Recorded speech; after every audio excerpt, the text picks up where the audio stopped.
Hello everybody. আমাদের আজকের ভিডিওটা হবে একটা ডিফারেন্ট টাইপের অ্যানালিটিক্যাল ভিডিও। আজকে আমরা কথা বলবো ২ টা কোম্পানির স্টক নিয়ে, যে ২ টা কোম্পানিকে আমি আর আপনি ফান্ডামেন্টাল কোম্পানি হিসেবে চিনি। বিনিয়োগকারীদের কাছে খুব পরিচিত এই ২ টা কোম্পানির আসলে পিছনে বিজনেস এবং ডেটা কি বলে সেটাই জানার চেষ্টা করব আমরা আজকের ভিডিওতে। এটা কোনো শর্ট টার্ম প্রেডিকশন না, কোনো ধরনের হাইপ না। এই ভিডিওতে আপনি বুঝতে পারবেন যে এই ২ টা কোম্পানির এখন কোন স্টেজে আছে, এই ২ টা কোম্পানির কি সামনে আর কোনো গ্রোথ অপরচুনিটি আছে কিনা? এবং সবচেয়ে ইম্পোর্টেন্ট বিষয়, আপনি যদি আপনার পোর্টফোলিওতে আগামী ৫ কিংবা ১০ বছরের জন্য এই ২ টা কোম্পানি রাখতে চান লং টার্ম ইনভেস্টর হিসেবে, তাহলে আপনার কোন প্যারামিটারগুলো দেখা উচিত এবং কোন প্যারামিটারগুলোকে সিরিয়াসলি নেওয়া উচিত, সেটাই আমরা জানার চেষ্টা করব আজকের ভিডিওতে।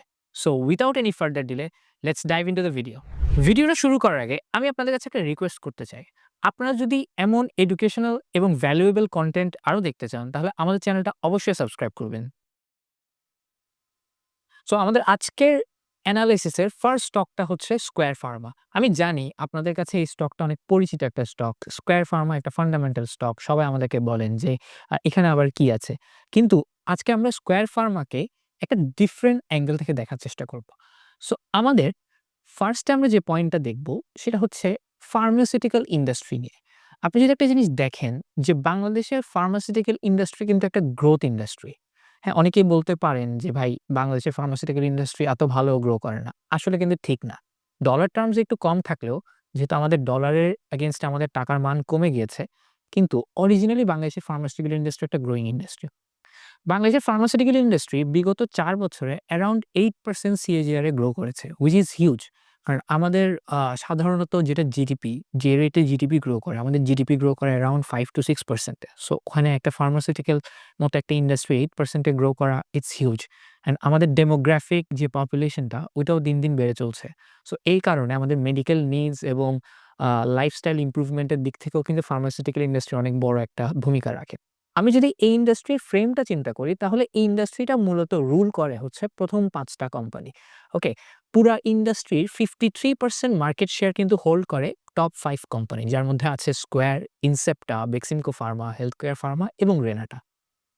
আমাদের বাংলাদেশের ফার্মাসিউটিক্যাল ইন্ডাস্ট্রিতে টোটাল ২৮৪ টা কোম্পানি রেজিস্টার আছে। তার মধ্যে টপ 20 কোম্পানির মার্কেট শেয়ার হচ্ছে 92.8%।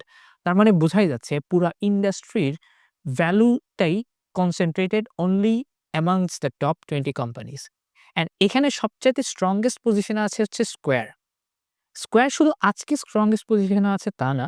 ১৯৮৫ সাল থেকে কিন্তু স্কোয়ার বাংলাদেশের ফার্মাসিউটিক্যাল ইন্ডাস্ট্রির লিডার এবং বর্তমানে স্কোয়ারের মার্কেট শেয়ার হচ্ছে 18%, which সেইজ a lot about square. কারণ আপনি একটা জিনিস দেখেন, যে কোম্পানিটা বিগত ৪০ বছর ধরে তাদের ফার্মাসিউটিক্যাল পজিশন ধরে রেখেছে এবং শুধুমাত্র পজিশন ধরে নাই, ইন্ডাস্ট্রি লিডার হয়েছিল। ফার্মাসিউটিক্যাল ইন্ডাস্ট্রির মতো কমপ্লেক্স ইন্ডাস্ট্রিতে this is the huge competitive advantage.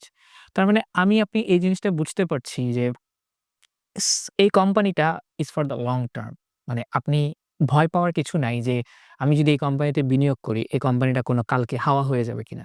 ওরা বিগত ৪০ বছর ধরে মার্কেটে। So and they were maintaining the strongest position in the last 40 years. Okay, so এই গ্রাফটার দিকে যদি আমি একটু খেয়াল করি, বাংলাদেশের টপ ফার্মাসিউটিক্যাল কোম্পানিগুলার মার্কেট ভ্যালু অ্যারাউন্ড 36,000 ক্রোর্স। তারা এই ইন্ডাস্ট্রিতে 36,000 ক্রোর্স এর আ ৩৬,০০০ কোটি টাকার ব্যবসা করে। হ্যাঁ, তার মধ্যে স্কোয়ারই একাই ৬,৪০০ কোটি টাকার মতো ব্যবসা করে। ওকে? সো স্কোয়ারের মার্কেট শেয়ার বোঝাই যাচ্ছে অ্যারাউন্ড 17 থেকে 18%। স্কোয়ারের পরে আছে ইনসেপ্টা। তারপরে আপনি দেখতে পাচ্ছেন বেক্সিমকো। বেক্সিমকোর মার্কেট শেয়ার অ্যারাউন্ড, আমি যদি রেড গ্রাফটা দেখি, অ্যারাউন্ড মার্কেট শেয়ার আছে হচ্ছে 9 to 10% মতো। ইনসেপ্টার মার্কেট শেয়ার আছে 12% এর একটু উপরে। আর স্কোয়ারের আছে 17%। সো স্কোয়ার এখান থেকে অনেক বড় একটা পজিশন এনজয় করছে। আমি যদি এখন স্কোয়ারের একটু টপ ম্যানেজমেন্ট নিয়ে চিন্তা করি, ফার্মাসিউটিক্যাল বিজনেস হচ্ছে অনেক কমপ্লেক্স একটা বিজনেস এবং এই বিজনেসে ম্যানেজমেন্টের এক্সপেরিয়েন্স থাকাটা অনেক ইম্পোর্টেন্ট। যে কোম্পানির ম্যানেজমেন্টের এক্সপেরিয়েন্স যত বেশি এবং ম্যানেজমেন্ট যত ভালো স্ট্র্যাটেজি বুঝে, হ্যাঁ, সেই কোম্পানির স্টেবিলিটি তত বেশি। আপনি যদি একটু স্কোয়ারের টপ ম্যানেজমেন্ট গুলা দেখি, স্কোয়ারের managing director mister Tapan Chowdhury, উনি এই ব্যবসার সাথে জড়িত আছেন ১৯৮০ সাল থেকে, which means around 50 ইয়ার্স মতো। আর উনি এই স্কোয়ার ফার্মাসিউটিক্যালস কোম্পানিটার ম্যানেজিং ডিরেক্টর ছিলেন ১৯৯৫ সাল থেকে, যেটা হচ্ছে আমি দেখতে পাচ্ছি যে এখানে ৩১ বছর। সো উনি লাস্ট 31 ইয়ার্স ধরে এই কোম্পানিটার ম্যানেজমেন্ট এবং ম্যানেজিং ডিরেক্টর হিসেবে ছিলেন। উনার লিডারশিপে কিন্তু স্কয়ার ফার্মা অনেক দূর এগিয়ে আসছে। সো এখানে বোঝাই যাচ্ছে যে উনার এক্সপেরিয়েন্স এবং উনার স্ট্র্যাটেজি কিন্তু স্কয়ার ফার্মার জন্য ভালোই কাজ করেছে। এবং আমি যদি উনাদের চেয়ারম্যান মিস্টার স্যামুয়েল চৌধুরীকেও দেখি, উনিও কিন্তু স্কয়ারের ডিরেক্টর, নন এক্সিকিউটিভ ডিরেক্টর ছিলেন অ্যারাউন্ড ১৯৯০ সাল থেকে। এখন বলতে গেলে প্রায় ৪০ বছর মতো। এবং উনি এই কোম্পানিটার চেয়ারম্যান হচ্ছে ২০১২ সাল থেকে। সো টপ ম্যানেজমেন্ট যে স্কিল এবং টপ ম্যানেজমেন্টের আন্ডারে যে কোম্পানি গ্রো করেছে, সেটা আমি বিগত ৩০ বছরের হিস্ট্রি দেখেই বুঝতে পারছি। সো ম্যানেজমেন্টের স্টেবিলিটি নিয়ে স্কয়ারের দিক থেকে I think management is quite experienced. এখন আসি একটু ফিন্যান্সিয়াল পারফরম্যান্স এ, যে স্কয়ারের আসলে কতটুকু গ্রোথ হয়েছে এবং ফান্ডামেন্টালস নাম্বারস কি বলে। সবার আগে যে জিনিসটা আমরা দেখি সেটা হচ্ছে নেট প্রফিট। ওকে? কোম্পানির নেট প্রফিট আমি দেখতে পাচ্ছি যে ২০১৩-১৪ সালে ছিল ৳৪২৫ কোটি এবং ২০২৪-২৫ অর্থবছর, এ বছর কোম্পানির নেট প্রফিট এসেছে অ্যারাউন্ড ৳২৩৯৭ কোটি, মানে ৳২৪০০ কোটিতে। টোটাল ৳৪০০ কোটি থেকে কোম্পানি বিগত ১০ বছরে প্রফিট ৬ গুণ করেছে। আপনি যদি এভারেজ প্রফিট গ্রোথ দেখেন প্রতি বছরে, তাহলে আসবে 15% হুইচ ইস হিউজ। প্রতি বছর কোম্পানিটা 15% করে প্রফিট গ্রোথ করেছে। বাংলাদেশের ফার্মাসিউটিক্যাল ইন্ডাস্ট্রি যে পরিমাণ কম্পিটিশন, কারণ ২৮৪ টা কোম্পানি আছে। তার মধ্যে আপনি একটা কোম্পানি তাদের নেট প্রফিটের গ্রোথ এনেছে প্রতি বছর 15% করে, সেটা কিন্তু হিউজ। আমার মতে এটা অনেক বড় একটা কম্পিটিটিভ অ্যাডভান্টেজ প্লাস অনেক বড় একটা পজিটিভ সাইন। হাইয়েস্ট প্রফিটের গ্রোথটা দেখা গিয়েছে স্কয়ারে, সেটা হচ্ছে ২০১৪ থেকে ২০২০ পর্যন্ত। যেখানে প্রফিট অ্যারাউন্ড ৬ বছরের মধ্যে ৫১৮ কোটি থেকে ১৫৯৫ কোটিতে চলে এলো। মানে প্রায় ৩ গুণ হয়ে গেছে ৬ বছরের মধ্যে। এটাও কিন্তু অনেক বড় একটা বিষয়। ওই টাইমে স্কয়ার অনেক তাড়াতাড়ি মার্কেট এক্সপ্যান্ড করছিল ২০১৪ থেকে ২০২০ পর্যন্ত, এবং তখন তারা অনেক বেশি ইনভেস্ট করছিল, তাদের মার্কেটিং অনেক বেশি করছিল, তারা নতুন, নতুন প্রোডাক্ট এনেছিল। সো এই কারণে কোম্পানির প্রফিটের একটা অনেক ভালো এক্সেলারেশন ওখানে দেখা গিয়েছে। ২০২০ এর পর থেকে হ্যাঁ, কোম্পানি একটু গ্রোথ স্লো হয়েছে। But that's not a big thing. এই প্রফিটটা কিন্তু টোটালি সাপোর্টেড বাই সেলস। আপনি যদি পাশের গ্রাফটা দেখেন, দেখবেন যে স্কয়ারের রেভিনিউ অথবা সেলস এর গ্রোথও কিন্তু ভালো ছিল। এত বড় একটা কোম্পানি, উম আপনার সেলস এর গ্রোথ করা, দিস ইস অলসো হিউজ। আপনি একটা জিনিস দেখেন, ২০১৩ সালে তাদের সেলস ছিল, কোম্পানির মোট সেলস ছিল হচ্ছে ২৩২৬ কোটির মতো। এবং ২০২৪-২৫ সালে এই সেলস এসে দাঁড়িয়েছে ৭৬০০ কোটিতে। ১০ বছরে সেলস হয়েছে ৩ গুণ। ঠিক আছে? সো একটা কোম্পানি, স্কয়ারের মতো একটা কোম্পানি সেলসকে ১০ বছরে ৩ গুণ করা বাংলাদেশের মতো একটা কম্পিটিটিভ মার্কেটে, এটাতে বুঝা যায় যে স্কয়ারের ম্যানেজমেন্ট এবং স্কয়ারের কোম্পানি হিসাবে this company has been on rise. Company completely বিগত ১০ বছর গ্রোথে ছিল এবং এভারেজ রেভিনিউ গ্রোথ অ্যারাউন্ড 10.4%। আপনি একটা জিনিস দেখেন, আমাদের টোটাল যে ইন্ডাস্ট্রিটা, ফার্মাসিউটিক্যাল ইন্ডাস্ট্রিও কিন্তু এভারেজে 10% এ গ্রো করে নাই। ফার্মাসিউটিক্যাল ইন্ডাস্ট্রি গ্রো করেছে অ্যারাউন্ড 7 থেকে 8%, 6 থেকে 8% বলা যায়। সো ওই অবস্থায় স্কয়ার যে 10 থেকে 11% গ্রো করলো বিগত ১০ বছরে, ইন্ডাস্ট্রি থেকেও ফাস্ট গ্রো করলো। হুইচ মিনস কি? মিনস হচ্ছে কি এই কোম্পানিটার মধ্যে এক স্ট্র্যাটেজিক পজিশনটা ওয়াজ মাচ বেটার এবং এই কোম্পানির ফান্ডামেন্টালস অনেক শক্ত। কারণ ফান্ডামেন্টালস যদি শক্ত না হতো, ওদের ব্যবসা ভিত্তি যদি শক্ত না হতো, তাহলে কিন্তু এই কোম্পানিটাকে গ্রো করানো কিন্তু that wasn't A easy thing, এটার মতো এত বড় একটা কোম্পানি। আমি যদি একটু পেয়ার কম্প্যারিজন করি অন্যান্য কোম্পানিগুলোর সাথে, যে তাহলে স্কয়ার স্ট্যান্ডস, এখানে আমি দেখতে পারি, ফার্স্ট এ আমি যেটা দেখব সেটা হচ্ছে গ্রস প্রফিট মার্জিন। স্কয়ারের এভারেজ গ্রস প্রফিট মার্জিন হচ্ছে 47%। অন্যান্য কোম্পানিগুলোর তুলনায় সবচেয়ে বেশি হচ্ছে স্কয়ারের গ্রস প্রফিট এবং ইন্ডাস্ট্রি এভারেজ হচ্ছে 44%। এখান থেকে বোঝা যায় যে স্কয়ারের গ্রস প্রফিট ইন্ডাস্ট্রি থেকেও বেশি। ওকে? এইটা দিয়ে এটা কেন ভালো? কারণটা হচ্ছে কি? গ্রস প্রফিট মার্জিন অন্যান্য কোম্পানি থেকে বেশি থাকা মানে হচ্ছে স্কয়ারের কস্ট কন্ট্রোল অনেক ভালো। সাপ্লাই চেইন স্টেবিলিটি আছে এবং ম্যাটেরিয়াল কস্টের উপর স্কয়ারের হোল্ড ভালো। ঠিক আছে? এবং আমি যদি একটু দেখি যে অপারেশন ওয়াইজ ও কিন্তু স্কয়ার অনেক বেশি এফিশিয়েন্ট। কেন আমি আপনাকে বলি? আপনি একটু দেখেন, অন্যান্য কোম্পানিগুলোর অপারেটিং প্রফিট মার্জিন কিন্তু কোনোটারই 20% এর উপর নাই। ইভেন ইন্ডাস্ট্রি এভারেজও কিন্তু 20% না, অ্যারাউন্ড 17% মতো। কিন্তু সেখানে স্কোয়ারের অপারেটিং প্রফিটের মার্জিন হচ্ছে 26%। অপারেশনাল এফিসিয়েন্সির দিক থেকেও কিন্তু স্কোয়ার অনেক ভালো পজিশনে। ইভেন সবগুলা ওর পিয়ার কোম্পানিগুলো থেকে সবচেয়ে এগিয়ে। এখন নেট প্রফিট মার্জিনে এসে Square beats each and every company. আপনি দেখেন যেখানে ইন্ডাস্ট্রি এভারেজ 11%, মানে যাদের যেসব কোম্পানি ফার্মাসিউটিক্যাল বিজনেস করে তাদের সবার এভারেজ নেট প্রফিটের হার হচ্ছে 11% মতো নেট প্রফিটের রেট। কাছে বেছে কারা আছে? আমি যদি দেখি Beximco 13%, but Square 26.15%। Net profit margin industry এভারেজের ২ গুণ, ২ গুণের চেয়েও বেশি। এটা দিয়েই বোঝা যাচ্ছে যে স্কোয়ার কি পরিমাণ স্ট্রং পজিশনে আছে। ওকে, ডেট টু ইকুইটি রেশিওতেও স্কোয়ার ফার্স্ট স্টেপ। কেন? আপনি একটা জিনিস দেখেন, ম্যাক্সিমাম কোম্পানির কিন্তু ডেট আছে, লোন আছে। ওকে?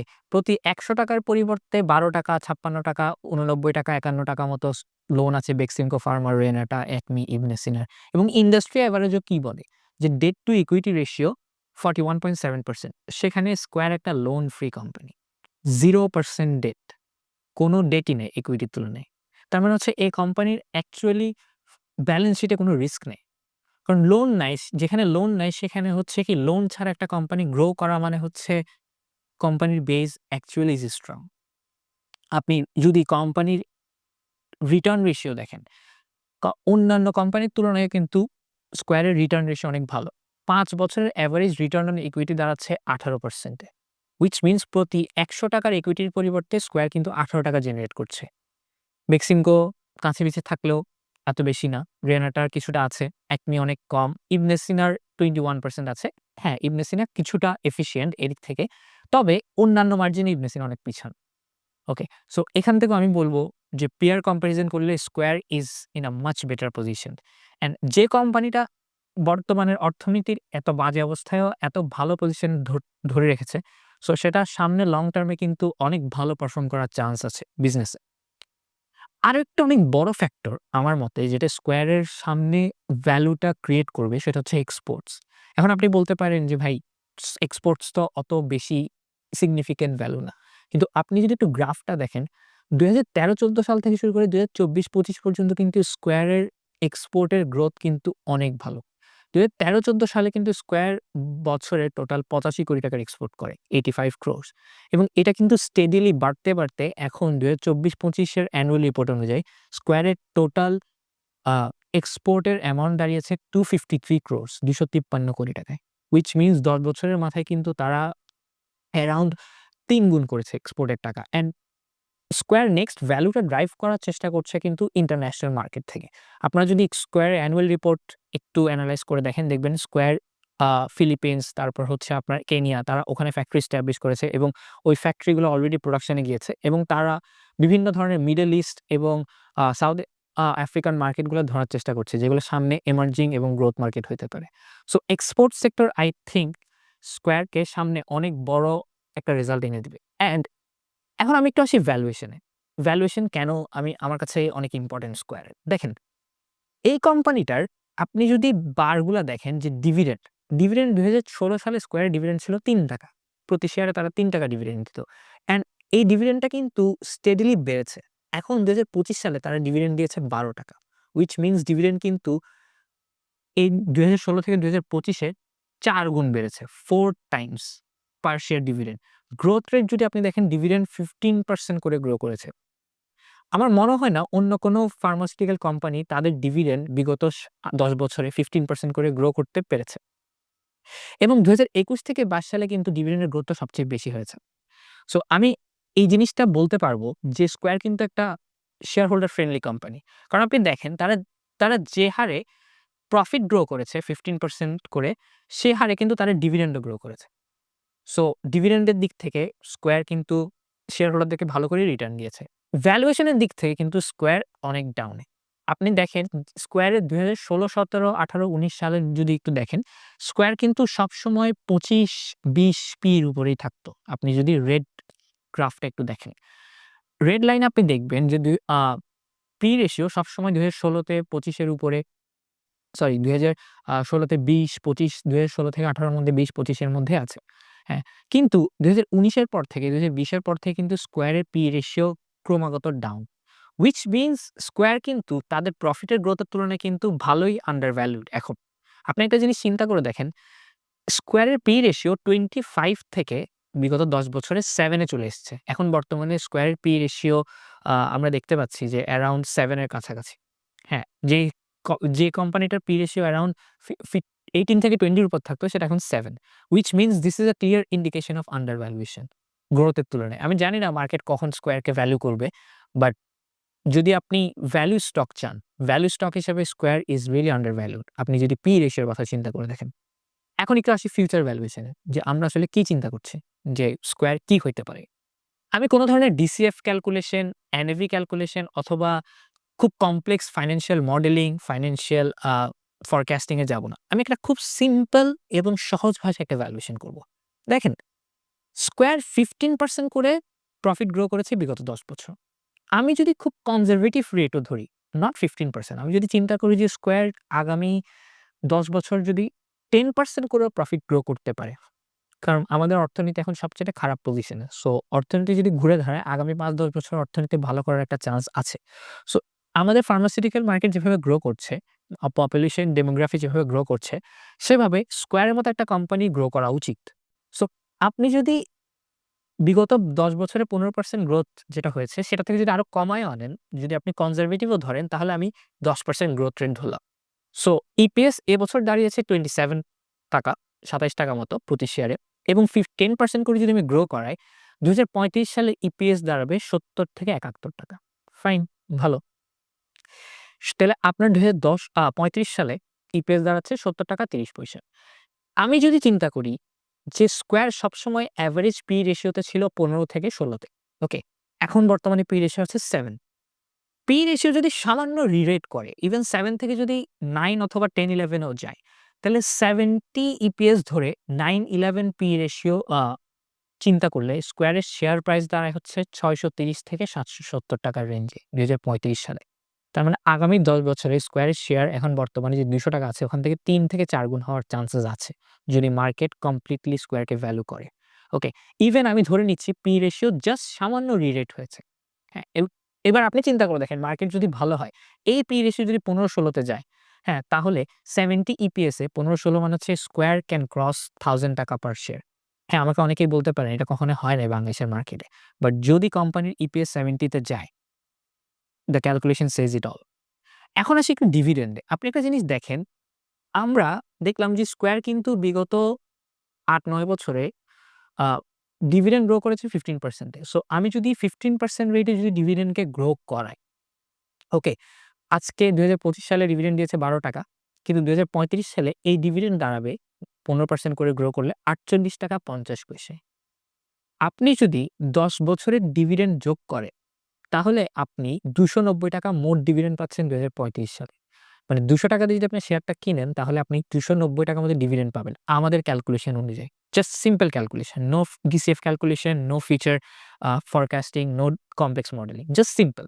যে হারে তারা গ্রো করেছে, আমি যদি চিন্তা করি কনজারভেটিভলিও যদি সে হারটা, সে রেটটা যদি তারা মেইনটেইন করে, তাহলে। সো আমাদের দিক থেকে এটাই হচ্ছে আসলে স্কয়ারের মূল বিষয়। আমার কাছে মনে হচ্ছে আমাদের এনালাইসিস অনুযায়ী স্কয়ার বর্তমান মার্কেটে অনেক বেশি আন্ডারভ্যালুড পজিশনে আছে। কারণ যে কোম্পানিটা বিগত ৪০ বছর ধরে ফার্মাসিউটিক্যাল এর মতো একটা কম্পিটিটিভ ইন্ডাস্ট্রিতে আ তাদের পজিশনটা ধরে রেখেছে।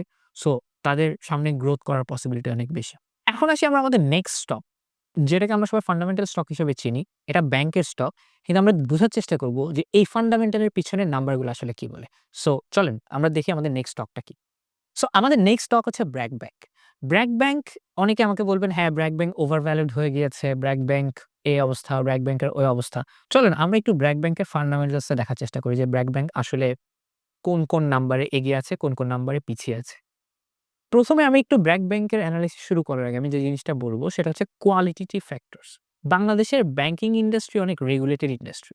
এই ইন্ডাস্ট্রিতে সবচেয়ে ইম্পোর্টেন্ট হচ্ছে আপনি যে ব্যাংকটাতে ইনভেস্ট করছেন, সেই ব্যাংকটার কোয়ালিটি কেমন? আপনি যদি ব্র্যাক ব্যাংকের একটু কোয়ালিটিভ ফ্যাক্টরস এনালাইসিস করেন, মূলত ৩ টা ফাউন্ডেশনের উপর ব্র্যাক ব্যাংক দাঁড়িয়ে আছে। একটা হচ্ছে professional management and strong corporate governance. BRAC ব্যাংকের ম্যানেজমেন্ট প্রচন্ড রকমের প্রফেশনাল এবং তাদের কর্পোরেট গভর্নেন্স কিন্তু অনেক ভালো।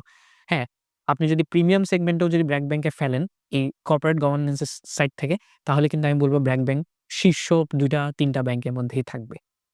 আরেকটা অনেক বড় বিষয় হচ্ছে ব্র্যাক ব্যাংক শুরু হয়েছে ২০০০-২০০১ সালের দিকে। এই বিগত ২৫ বছরে ব্র্যাক ব্যাংক কিন্তু বাংলাদেশের মার্কেটে একটা স্ট্রং ব্র্যান্ড ভ্যালু এবং সিগনিফিক্যান্ট প্রেজেন্স নিয়ে আছে। আপনি দেখেন ৬১ টা রিস আ schedule ব্যাংক আছে বাংলাদেশে। এই ৬১ টা schedule ব্যাংকের মধ্যে ব্র্যাক ব্যাংক কিন্তু একটা ভালো ব্র্যান্ড ভ্যালু। ব্র্যাক ব্যাংকের প্রোডাক্ট থেকে শুরু করে ব্র্যাক ব্যাংকের কাস্টমার, ক্লায়েন্ট বেস সবকিছুতে আপনি দেখবেন ব্র্যাক ব্যাংক ইস লিডিং। আরেকটা অনেক ইম্পোর্টেন্ট বিষয় ব্র্যাক ব্যাংকের ক্ষেত্রে সেটা হচ্ছে ব্র্যাক ব্যাংকের ফরেন শেয়ার হোল্ডিং কিন্তু বাংলাদেশের সব ব্যাংকের মধ্যে হাইয়েস্ট। অ্যাজ অফ স্পিকিং আজকের অনুযায়ী ব্র্যাক ব্যাংকের ফরেন শেয়ার হোল্ডিং অ্যারাউন্ড 35 থেকে 36%। Okay, so this is a huge significant metric for qualitative factors যে একটা ব্যাংকে ফরেন শেয়ার হোল্ডিং অনেক বেশি। আমি যদি একটু ব্র্যাক ব্যাংকের গ্রোথ এবং আ বিজনেস সিনারিওতে যাই, আপনি দেখবেন ব্র্যাক ব্যাংক কিন্তু গ্রো করেছে কাস্টমারস এর দিক থেকে। আপনি একটা জিনিস দেখেন ২০২০ সালে ব্র্যাক ব্যাংকের কাস্টমার ছিল মোট ১১,০০,০০০। কিন্তু ২০২৪ সালে ব্র্যাক ব্যাংকের অ্যানুয়াল রিপোর্ট অনুযায়ী তাদের কাস্টমার হচ্ছে ২০,০০,০০০। বিগত ৫ বছরে তারা তাদের কাস্টমারকে ডাবল করে ফেলেছে। Which means as a bank কিন্তু তারা ভালোই গ্রো করছে। কারণ যে ব্যাংকে কাস্টমার বেশি হুইচ মিনস সে ব্যাংকের বিজনেস বেশি। আপনি যদি একটু লোনের সেগমেন্টটা দেখেন, ২০২০ সালে ব্র্যাক ব্যাংক মোট লোন দিয়েছে ২৭,০০০ কোটি টাকা। ২০২৫ সালে এবছরের ৯ মাস পর্যন্ত ৯ মাসের ডেটা অনুযায়ী ব্র্যাক ব্যাংকের মোট লোন দাঁড়ায় হচ্ছে ৬৭,০০০ কোটি টাকায়। অ্যারাউন্ড ২.৫ গুণ তারা তাদের লোন পোর্টফোলিওকে বাড়িয়েছে। Which means business is growing. কারণ ব্যাংকের বিজনেস কিন্তু আসে লোন থেকে। সো ব্র্যাক ব্যাংক কিন্তু ভালোই বিজনেস গ্রো করেছে। শুধু সেটাই না, কাস্টমারের সাথে, সাথে কিন্তু ব্র্যাক ব্যাংক দেখেন ভালো ডিপোজিটও এনেছে। ২০২০ সালে ব্র্যাক ব্যাংকের মোট ডিপোজিট ছিল ৩৩,০০০ কোটি টাকা। ২০২৫ এ ৯ মাসের মধ্যে ব্র্যাক ব্যাংকের ডিপোজিট এসে দাঁড়িয়েছে ৯৩,০০০ কোটি টাকায়। একটা জিনিস দেখেন ২০২৪ থেকে ২০২৫ এর মধ্যে কিন্তু ব্র্যাক ব্যাংকের ডিপোজিট বেড়েছে অ্যারাউন্ড ২০,০০০ কোটি টাকার মতো। এটা আসলে কেন হয়েছে? কারণটা হচ্ছে ব্র্যাক ব্যাংকের ব্র্যান্ড ভ্যালু অনেক ভালো এবং ব্র্যাক ব্যাংক একটা ভালো ব্যাংক। সো অন্যান্য ব্যাংকগুলা যখন মার্জার এবং অন্যান্য ব্যাংকগুলা যখন ঋণ খেলাপি এবং বিভিন্ন ধরনের অসুবিধায় পড়ছিল, তখন কাস্টমাররা তাদের টাকা বের করে ব্র্যাক ব্যাংকে নিয়ে এসেছে। এজন্যই ব্র্যাক ব্যাংকে ২০২৪ থেকে ২০২৫ এর মধ্যে অনেক বিশাল একটা আমরা কাস্টমারের ডিপোজিটের গ্রোথ দেখেছি। সো বিজনেসের দিক থেকে আমি বলব ব্র্যাক ব্যাংক গ্রিউ আ লট। আমি যদি একটু ফিন্যান্সিয়াল পারফরম্যান্স দেখি, একটা ব্যাংকিং বিজনেস কিন্তু চলে ইন্টারেস্টের ইনকাম দিয়ে। তাদের মূল ব্যবসা কিন্তু ইন্টারেস্টের বিজনেস। সো ব্র্যাক ব্যাংকের কিন্তু ইন্টারেস্ট ইনকাম বিগত ৫ বছর ভালোই বাড়লো। আপনি যদি একটু দেখেন যে ২০২০ সালে তাদের ইন্টারেস্ট ইনকাম ছিল ২৭০০ কোটি টাকা এবং ২০২৫ সালের ৯ মাসে তাদের ইন্টারেস্ট ইনকাম দাঁড়িয়েছে ৫,৬০০ কোটিতে, অ্যারাউন্ড ২ গুণ। কিন্তু সাথে বেড়েছে ইন্টারেস্টের এক্সপেন্সও। ওকে, ইন্টারেস্টের এক্সপেন্স যেটা মানে ইন্টারেস্টের খরচ যেটা ব্র্যাক ব্যাংক অথবা কোনো একটা ব্যাংক তাদের কাস্টমারকে ইন্টারেস্ট হিসেবে পে করে, এটাই হচ্ছে ইন্টারেস্ট এক্সপেন্স। ইন্টারেস্ট এক্সপেন্স ১৩০০ কোটি থেকে এখন দাঁড়িয়েছে ৪৫০০ কোটিতে। ইন্টারেস্ট এক্সপেন্স অ্যারাউন্ড ৩ থেকে ৪ গুণ বেড়ে গিয়েছে। ওকে। সো এই কারণে এখানে একটা নেগেটিভ দিক হচ্ছে ব্র্যাক ব্যাংকের নেট ইন্টারেস্ট ইনকাম। একটা জিনিস দেখেন, ব্র্যাক ব্যাংকের নেট ইন্টারেস্ট ইনকাম কিন্তু খুব বাড়েনি। ২০২০ সালে ব্র্যাক ব্যাংকের নেট ইন্টারেস্ট ইনকাম ছিল ১৩০০ কোটির মতো। এখন ২০২৫ সালে ব্র্যাক ব্যাংকের নেট ইন্টারেস্ট ইনকাম আমি দেখতে পাচ্ছি ১১০০ কোটির মতো। এটা আসলে আমার মতে একটা নেগেটিভ দিক। কারণ দেখেন যে হারে ইন্টারেস্ট ইনকাম বেড়েছে সে হারে কিন্তু তার চেয়ে বেশি হারে কিন্তু ইন্টারেস্ট এক্সপেন্স বেড়েছে। যে কারণে নেট ইন্টারেস্ট ইনকামটা অনেক বেশি স্কুইজড হয়ে গেছে।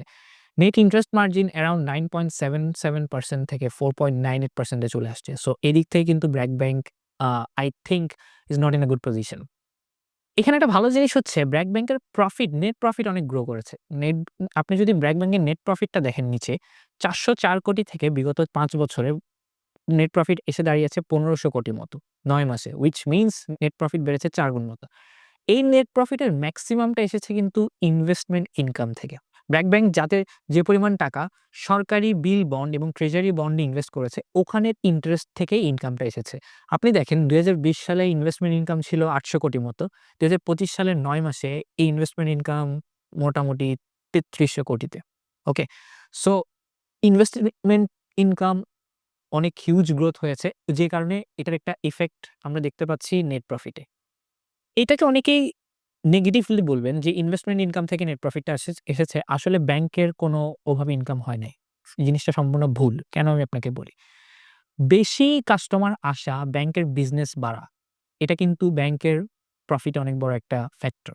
কেন আমি আপনাকে বলি? দেখেন, ব্যাংকের কিন্তু কমিশন, এক্সচেঞ্জ এবং ব্রোকারেজ ফিজ অনেক বেড়েছে। আপনি দেখেন ২০২০ সালে কিন্তু ব্যাংকের কমিশন ছিল অ্যারাউন্ড ৬০০ কোটিতে এবং ২০২৫ সালের ৯ মাসে কিন্তু ব্যাংকের কমিশন ইনকাম দাঁড়িয়েছে ১৫০০ কোটিতে।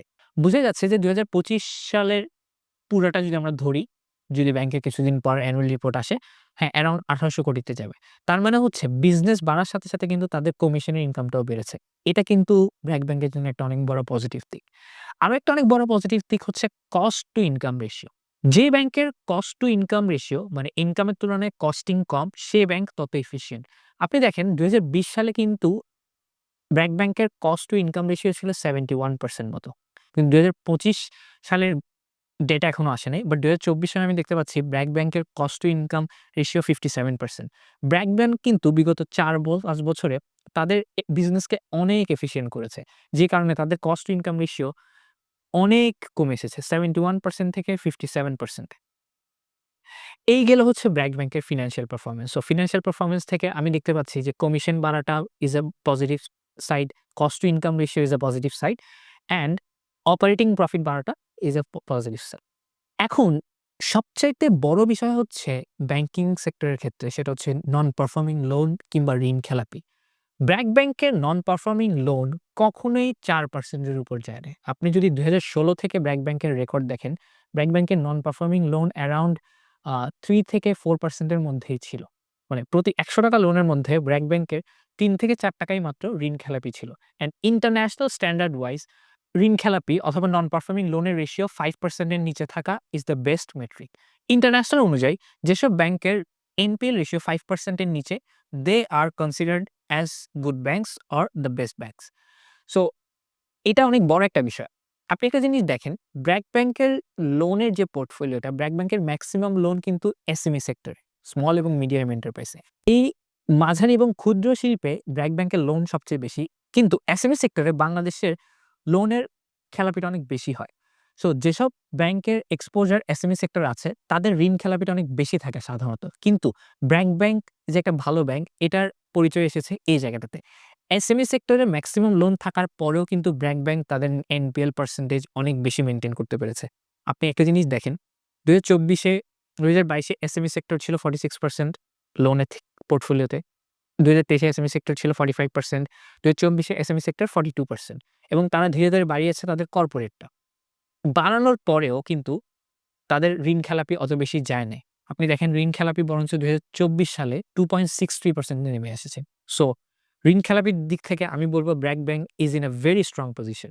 এরপরে একটু যদি আমি রিটার্ন রেশিওটা চিন্তা করি, দেখেন ব্র্যাক ব্যাংকের রিটার্ন অন ইকুইটি যেটা আমরা গ্রাফে দেখতে পাচ্ছি, ব্র্যাক ব্যাংকের রিটার্ন অন ইকুইটি কিন্তু ২০২০ সালে ছিল অ্যারাউন্ড ১০-১১% মতো, ২০২১ এ ১২% মতো, ১১-১২, ২০২২ এ একটু কমেছে, ২০২৪ এ এসে এটা এসেছে ১৭% মতো। সো রিটার্ন অন ইকুইটি কিন্তু দিন, দিন বেড়েছে। সো একটা ব্যাংকের রিটার্ন অন ইকুইটি বাড়া মানে হচ্ছে ব্যাংক তার ইকুইটির তুলনায় অনেক ভালো এফিশিয়েন্টলি রিটার্ন জেনারেট করতে পারছে। কিন্তু এইখানে সবচাইতে ইম্পোর্টেন্ট এবং সিগনিফিক্যান্ট বিষয় হচ্ছে রিটার্ন অন অ্যাসেটস, যেটা আমরা অরেঞ্জ আ কার্ভে দেখতে পাচ্ছি। কোন ব্যাংকের রিটার্ন অন অ্যাসেটস যদি 1% এর উপরে থাকে, তাহলে ওইসব ব্যাংকে অনেক এফিশিয়েন্টলি ম্যানেজড ব্যাংক বলা হয়। সো বাংলাদেশে মেক্সিমাম ব্যাংকেরই কিন্তু রিটার্ন অন অ্যাসেটস 1% এর নিচে। কিন্তু ব্র্যাক ব্যাংকের বিগত ৫-৬ বছরের হিস্ট্রি যদি আপনি দেখেন, দেখবেন ব্র্যাক ব্যাংকের সবসময় রিটার্ন অন অ্যাসেটস ছিল 1% এর উপরে এবং ২০২৪ সালে তাদের return on assets highest hit করেছে 1.46%। সো রিটার্ন রেশিও অনুযায়ী আই থিংক ব্র্যাক ব্যাংক এদিক থেকেও in a very good position. এখন আসি একটু রিলেটিভ ভ্যালুয়েশন এ, যে ওকে ফাইন, সবকিছুই যদি ব্র্যাক ব্যাংকের ঠিক থাকে, তাহলে ব্র্যাক ব্যাংক বর্তমান দাম অনুযায়ী কতটুকু আন্ডার ভ্যালুড বা ওভার ভ্যালুড? আমি কোন ধরনের কমপ্লেক্স ক্যালকুলেশন এ যাব না। আমি জাস্ট একটা সিম্পল ক্যালকুলেশন দেখাবো যে প্রাইস অনুযায়ী ব্র্যাক ব্যাংক কোন পজিশনে আছে। ২০১৫ থেকে ২০২৪ পর্যন্ত এটা ছিল ব্র্যাক ব্যাংকের পি রেশিও। আমি যদি তাদের ১০ বছরের এভারেজ পি রেশিও যেটা 13.5, সেটা দিয়ে যদি তাদের ২০২৫ এর অ্যানুয়ালাইজড ইপিএস যেটা দাঁড়াবে 8.12 সেটাকে গুণ করি, তাহলে আমার শেয়ারের ভ্যালু দাঁড়াবে ব্র্যাক ব্যাংকের বর্তমানে ৳১০৯.৬০। যেটা যেটা চিন্তা করলে ব্র্যাক ব্যাংকের বর্তমান শেয়ারের মূল্য অনেক বেশি আন্ডার ভ্যালুড। বাংলাদেশে পি রেশিওটা কমে যাওয়ার অনেক বড় একটা কারণ হচ্ছে বিগত কয়েক বছর ধরে বাংলাদেশের banking sector is under stress. So এই স্ট্রেসে থাকার কারণে বাংলাদেশের ব্যাংকিং সেক্টরকে খুব বেশি ভ্যালুয়েশন দেওয়া হচ্ছে না। সো এইজন্যই ব্র্যাক ব্যাংকের পি রেশিও এখন ওদের বিগত ১০ বছরের হিস্ট্রিতে সবচেয়ে লোয়েস্টে। আরো একটা ইম্পোর্টেন্ট মেট্রিক ব্যাংকের ক্ষেত্রে সেটা হচ্ছে পিবি রেশিও, মানে প্রাইস টু বুক ভ্যালু অথবা price two net asset value. BRAC ব্যাংকের অ্যাভারেজ 10 ইয়ার অ্যাভারেজ পিবি রেশিও আসে 1.83 তে। এখন বর্তমানে ব্র্যাক ব্যাংকের এনএভি দাঁড়ায় 51.8। সো আপনি যদি পিবি রেশিওটাকে 51.8 বর্তমানে এনএভি দিয়ে গুণ করেন, তাহলে ব্র্যাক ব্যাংকের শেয়ারের প্রাইস হওয়া দরকার ছিল 94.7। কিন্তু ব্র্যাক ব্যাংকের এখন বর্তমানে শেয়ারের দাম ৬০ থেকে ৳৭০ মধ্যে।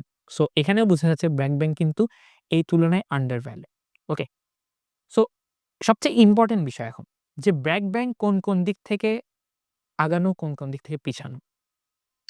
আপনি যদি একটু চেকলিস্টটা দেখেন আমাদের অনুযায়ী, আমরা বলব ব্র্যাক ব্যাংকের গভর্নেন্স অনেক স্ট্রং, ব্র্যাক ব্যাংকের এনপিএল রেশিও লোয়ার, ব্র্যাক ব্যাংকের রিটার্ন অন ইকুইটি এবং return on assets much better, এবং বর্তমানে ব্র্যাক ব্যাংক হিস্ট্রিক্যালি সবচেয়ে লোয়ার পি তে পাওয়া যাচ্ছে।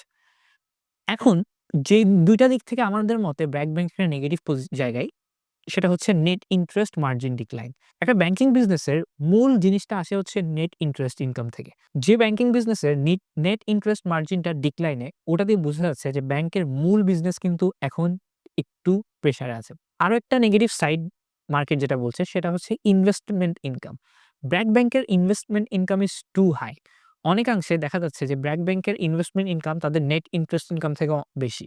আপনি যদি ২০২৫ এর ৯ মাসের ডেটা দেখেন, আপনি দেখবেন ব্র্যাক ব্যাংকের নেট ইন্টারেস্ট ইনকাম দাঁড়াচ্ছে ৳১১০০ কোটি মতো। কিন্তু তাদের ইনভেস্টমেন্ট ইনকাম দাঁড়াচ্ছে ৳৩৩০০ কোটি মতো। সো ব্র্যাক ব্যাংকের প্রফিটের মূলটা এখন আসতেছে কিন্তু ট্রেজারি বন্ড এবং গভর্নমেন্টের যে বন্ড ওখান থেকে। এই ২ টা দিক থেকে আমি বলব ব্র্যাক ব্যাংকের মূল ব্যাংকিং বিজনেস কিন্তু এখন একটু প্রেশারে আছে। কিন্তু আপনি যদি উপরের ৪ টা চেকলিস্ট চিন্তা করেন, তাহলে কিন্তু BRAC bank is in a much better position than all other banks. So that's all from our side. এই ছিল আমাদের সাইড থেকে ব্র্যাক ব্যাংক এবং স্কয়ার ফার্মার স্টক নিয়ে ছোট্ট একটা অ্যানালাইসিস। আপনি যদি আমাদের ভিডিওটা এ পর্যন্ত দেখে থাকেন, আমাদেরকে অবশ্যই কমেন্টে জানাবেন আজকের অ্যানালাইসিসটা আপনাদের কেমন লেগেছে, এবং আপনাদের যদি কোনো স্টক এবং কোনো অ্যানালাইসিসের সাজেশন থাকে, অবশ্যই আমাদেরকে কমেন্টে জানাবেন। টিল দেন স্টে সেফ, দেখা হবে নেক্সট ভিডিওতে।